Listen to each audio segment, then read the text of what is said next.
Hi friends, ഞാൻ ഇന്നൊരു special ഐറ്റമായിട്ടാണ് വന്നിരിക്കുന്നത്. ബ്രിഞ്ചാൾ റോസ്റ്റ്, കത്തിരിക്ക റോസ്റ്റ് ആയിട്ടാണ് വന്നിരിക്കുന്നത്. ഞാനിത് പറയുമ്പോൾ ഇവിടെ പലരും എൻ്റെ മുന്നിലിരുന്ന് ഓരോ ആക്ഷൻസൊക്കെ കാണിക്കുന്നുണ്ട് കേട്ടോ.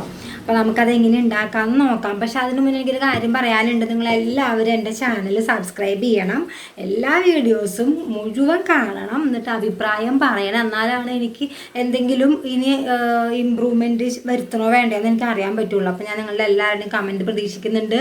മറക്കരുത് സബ്സ്ക്രൈബ് ചെയ്യാനായിട്ട്, കേട്ടല്ലോ. അപ്പോൾ നമുക്കിനി എങ്ങനെയാണ് ബ്രിഞ്ചാൾ റോസ്റ്റ് ഉണ്ടാക്കണേന്ന് നോക്കാം.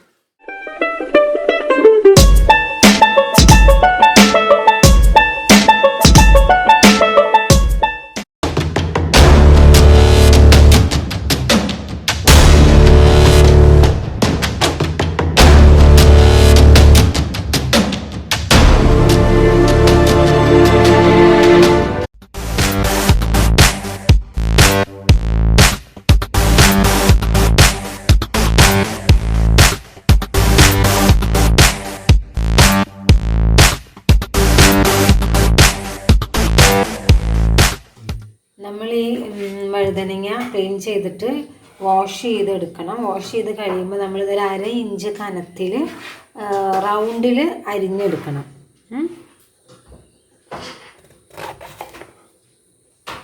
കണ്ടോ?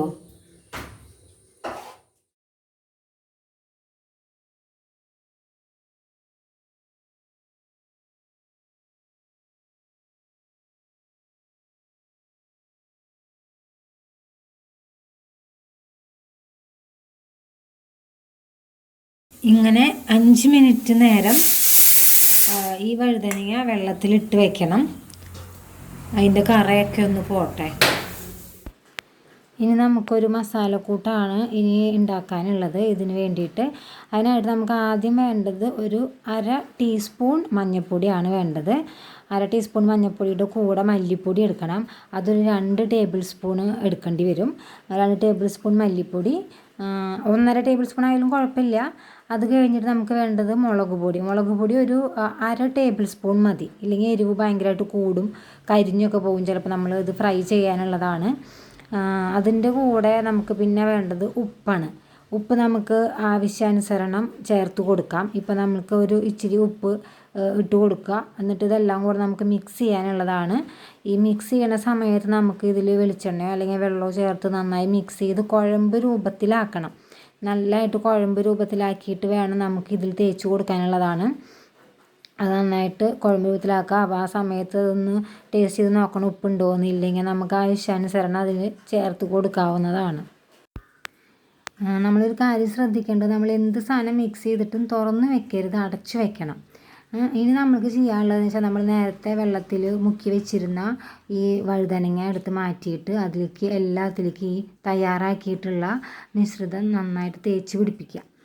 അപ്പോൾ തേച്ച് പിടിപ്പിക്കുമ്പോൾ നിങ്ങൾ ശ്രദ്ധിക്കുക, ഇത് തേച്ച് പിടിപ്പിച്ച വഴുതനങ്ങ അല്ലാതെ ഒരു 10-20 മിനിറ്റ് നേരം ഇങ്ങനെ തേച്ച് പിടിപ്പിച്ചിട്ട് വെക്കണം. ആ 20 മിനിറ്റ് നേരം കഴിഞ്ഞിട്ട് വേണം നമുക്കിതെല്ലാതും എടുത്ത് യൂസ് ചെയ്യാനായിട്ട്.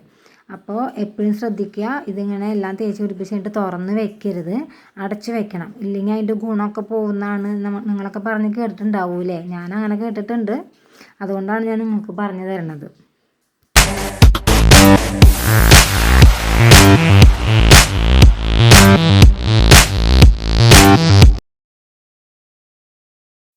നമ്മുടെ എണ്ണ ചൂടായിട്ടുണ്ട്. നമുക്കപ്പോൾ വഴുതനങ്ങ ഇട്ട് കൊടുക്കാം.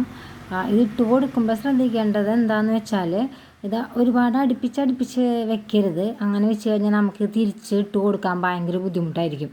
അപ്പോൾ ബെറ്റർ ഒരു ഇച്ചിരി അകലത്തിൽ നമുക്ക് എടുക്കാൻ പാകത്തിന് വേണം നമ്മൾ ഇടാനായിട്ട്. പിന്നെ ഒരു ഭാഗം വെന്തെന്ന് ഉറപ്പായാൽ നമുക്കത് തിരിച്ചിട്ട് കൊടുക്കണം. തിരിച്ചിട്ട് കൊടുത്തില്ലെങ്കിൽ അത് അടിഭാഗം മൊത്തം കരിഞ്ഞു പോകും. പിന്നെ നമ്മളിത് ഏകദേശം ഒരു ബ്രൗൺ കളറ്, ഒരു തവിട് നിറാവുമ്പോൾ ഇതെടുക്കണം. ഇല്ലെങ്കിൽ കഴിക്കാൻ വലിയ ടേസ്റ്റ് ഉണ്ടാവില്ല. ഇത് പെട്ടെന്ന് കരിയാൻ നല്ല ഇതുണ്ട് കേട്ടോ. അപ്പോൾ ഇങ്ങനെ പതുക്കെ തിരിച്ചിട്ട് കൊടുക്കുക. പിന്നെ എന്താണെന്ന് വെച്ചാൽ ഇത് ചൂടോടെ വറുത്തെടുത്ത് കഴിക്കുന്നതാണ് നല്ല ടേസ്റ്റ്. എനിക്ക് അങ്ങനെ ചോറിൻ്റെ കൂടെ കഴിക്കാനാണ് ഇഷ്ടം. നിങ്ങൾക്ക് ഇത് വെറുതെ തിന്നാനും ഇങ്ങനെ ഇഷ്ടമുള്ളവരുണ്ട് കേട്ടോ.